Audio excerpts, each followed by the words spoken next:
Hello mga idol, for today's video mga idol. So nag-repair ta og portable welding machine mga idol. Ingon sa tag-iya mga idol, dili na kuno siya maka-welding.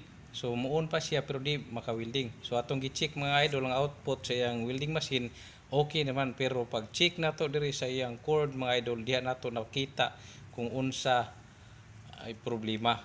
So kani mga idol, nahimong abo ang iyang linya mga idol. So, watch and learn nga to sa akong YouTube channel mga idol, na dito ang full video mga idol. So, thank you so much mga idol. Don't forget to like, share, and subscribe mga idol. Okay, God bless. Bye-bye.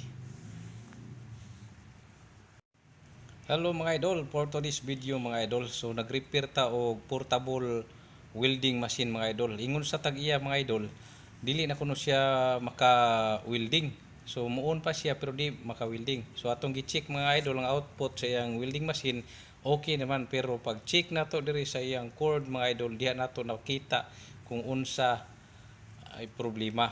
So kani mga idol, nahimong abo ang iyang linya mga idol. So watch and learn nga to sa akong YouTube channel mga idol, na dito ang full video mga idol. So thank you so much mga idol.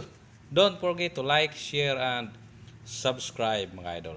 Okay, God bless. Bye-bye.